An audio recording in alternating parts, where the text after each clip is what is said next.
Bienvenue dans Adipostrophe, l'émission qui lit Doctor Who et les livres. Aujourd'hui, on va parler de livres que vous avez aimés ou détestés.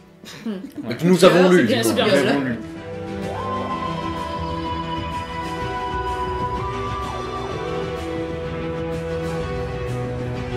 Alors, on va commencer par toi, qui a lu Missy Chronicles. Voilà, donc Marie et moi, nous l'avons lu tous les deux. Donc du coup, Ah c'est un recueil de nouvelles sur... Missy, c'est complètement dingue. Il y a 6 nouvelles dans ce bouquin. Nous avons notamment une histoire sur Missy qui vient de se régénérer, qui a décidé d'aller envoyer chier le patriarcat. Nous avons une histoire de Paul Marx qui parle de Missy qui devient gouvernante et qu'il y a un nounours de l'espace parce que what the fuck. Nous avons une histoire que j'ai pas compris, donc je laisserai Marie en parler. Une histoire un peu avec un effet de style génial, girl power, où en fait c'est des extraits de messages sur internet en fait. Les uns derrière les autres, des mails, des chats, etc. Et ça crée l'histoire. Ça s'écrit que à partir de... Ouais, Et c'est génial, c'est cool. c'est super ludique, c'est drôle. Super bien fait. Et en plus, rien qu'avec des messages, on sent que la relation entre le deuxième docteur et Missy, elle est bien comprise et parfaite. Et nous avons une dernière histoire, là, Elite Underland, qui se passe pendant Doctor's Fall, et qui n'ajoute finalement absolument rien du tout à l'épisode. Sans grand intérêt. Mais il y a Missy, voilà. Globalement, c'est du très bon. Globalement, ça permet d'avoir Missy libérée. Délivré, pardon. Missy libérée en fait de Doctor Who. En fait, on la voit agir en tant que Time Lady. On la voit agir en tant que méchante. On la voit agir en tant qu'alliée du Docteur. Elle est complexe. Elle est drôle. Elle est cynique. Elle est parfaite dans ses histoires. C'est très jouissif. Et c'est globalement bien écrit, hein. C'est vraiment...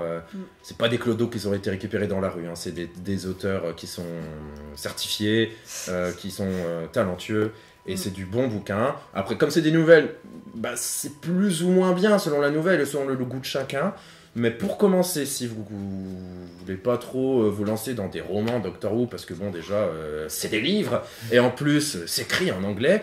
Bah c'est bien, parce que c'est des petites histoires qui font une quinzaine de pages et ça se lit très très bien avant de faire dodo. On est sur des habitués de Doctor Who. On a James Goss qui fait pas mal de Big Finish. On a Paul Maggars. Je sais pas prononcer ce nom, il n'y a pas de voyelle. Il y a que Jim Marks, Paul Maggers. Maggers, ça doit se prononcer. Ouais, ça doit se Maggers. dire Maggers. Ouais, qui est le créateur d'Iris Weltham, bon, Alors, des vieux par de la contre, vieille. Quoi. j'ai parlé avec une personne de cette nouvelle-là et elle l'a beaucoup moins appréciée que moi. Et en fait, j'ai l'impression que si tu connais pas trop le travail de Paul Marks avant, notamment Iris Weltham, tu adhères moins au délire. Après, il faut vraiment aimer un peu le what the fuck, mais ça peut dérouter. Bah, c'est vrai que c'est assez délirant, moi j'aime bien ce style-là, c'est ma nouvelle préférée du recueil. Moi aussi. Ce que j'aime bien surtout, c'est que ça permet de voir Missy dans un contexte complètement différent de ce qu'on peut voir dans la série. Et là, on a une sorte de Mary Poppins complètement barrée qui vient entraîner les gosses qu'elle garde dans des aventures à base d'oursons tueurs et tout. Enfin, c'est vraiment, ouais, c'est super drôle, moi j'adhère à mort au délire. Bon alors j'ai plus de réserves sur la dernière nouvelle, parce que contrairement aux autres, c'est une nouvelle qui se passe dans le cadre de la série, ça se passe pendant en fait l'histoire de Dr. Falls, et donc on a Missy et le maître joué par John Sim, ouais. Et c'est un petit peu ce qui s'est passé entre World Enough and Time et The Dr. Falls. Et j'ai trouvé ça moins intéressant parce que ça apporte pas grand chose à l'épisode au final. Et il y a un côté un petit peu fanfic qui m'a pas forcément... Non, mais ça ajoute rien. Mais sinon, ouais, c'est du très très bon. Je conseille The Missy Chronicles. Alors Marie, tu as lu Les voleurs de rêves avec Nine. Ouais, alors bon, là on va revenir un petit peu sur une vieillerie parce que c'est un roman qui est sorti en 2012 mais qui est encore trouvable assez facilement d'occasion, hein, si je dis pas de bêtises.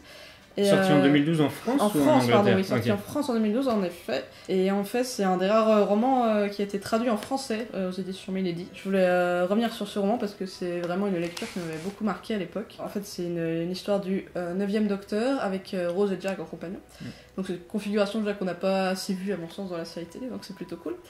Et en fait, on est vraiment sur de la pure science-fiction. C'est-à-dire que dans ce roman, le Docteur se retrouve sur une planète où la fiction est interdite. Il y a un espèce de côté méta, parce qu'on retrouve en fait, en traversant ce monde où la fiction n'existe pas, le Docteur en fait va devenir une sorte de mythe lui-même. comme il peut l'être dans notre monde à nous en fait. Ouais, tout à fait. Il y a une vraie réflexion en fait sur ce que la fiction apporte dans nos vies et ce qui nous manquerait en fait si on n'avait pas cet aspect-là dans notre société. C'est très intelligent, c'est très bien fait, c'est très bien écrit, très bon rythme. Celui-ci, voilà, il existe une version française et c'est de la bonne. Moi, j'ai pas grand-chose à en dire, vraiment, je ne m'en rappelle plus. D'accord. Ça l'a marqué. Hein. Voilà. Si je me souviens bien, à un moment, il y a une chaîne pirate justement qui passe une émission qui ressemble vachement à Doctor Who, avec des effets spéciaux pas forcément top, mais des bonnes histoires. Bon, on va passer au livre d'après. On va parler de The Big Bang Génération, que j'avais commencé à lire, mais qui est vachement indigeste. Du coup, j'ai arrêté au bout d'un chapitre. Mais Pauline l'a lu en entier. Ah, parce qu'elle en veut. Raconte-nous, Pauline. Partage tes souffrances. C'est un trauma. Ça faisait longtemps que je m'étais pas autant forcée à le finir. Et je voulais le finir pour cette émission. Celui-ci, déjà le précédent, j'ai pas fini Christmas Invasion. Christmas Invasion, au moins c'est bien écrit. Là non, rien ne va. C'est écrit par Gary Russell. On va commencer par ça. Gary Russell a écrit beaucoup de livres et de plein de trucs, des Big Finish et compagnie, sur Doctor Who du coup. Et en fait, il est c'est assez controversé dans la communauté. Il y a beaucoup de gens qui veulent pas trop parler de lui, parce qu'en fait, dès qu'on parle de Gary Russell, ça part à moitié en baston. Mais il y a vraiment des gens qui l'adorent et des gens qui le détestent, parce qu'en fait, c'est très particulier. Et donc, je n'avais jamais lu de Gary Russell, et j'ai donc découvert que je faisais partie de la deuxième catégorie. Je déteste ce style. C'est indigeste, comme l'a dit Julien. En fait, c'est référence sur référence sur référence. Pas forcément des références à Doctor Who en plus, c'est même des références à notre vie réelle. C'est comment ça s'appelait déjà ce truc? Attendez, il faut que je retrouve. C'est Ready Player One en fait. C'est le Ready Player One de Doctor Who. Ils ont créé une espèce de version gallifreine de Wikipédia. Enfin, oui, je me rappelle, oui, il y a un genre internet gallifréen, je m'en rappelle. Mais oui, je sais plus comment ça s'appelait ce truc, mais ils en ont fait plein. C'est un truc genre Galliface Tweet, un truc comme ça, qui a un mélange gallifréen entre Facebook et Twitter. Enfin, il y en a plein. Ils ont et ça n'arrête pas. Je sais pas s'ils ont Tinder, je crois pas qu'il est mis dedans. Ça n'arrête pas. À chaque page, il y a une référence. Ça me rappelle Star Wars. Bernice Summerfield qui va aller sortir des trucs à des références de feuilletons anglais des années 80. Elle vient du futur. Comment est-ce qu'elle a pu trouver... Elle arrête pas de référencer EastEnders. Mais d'où?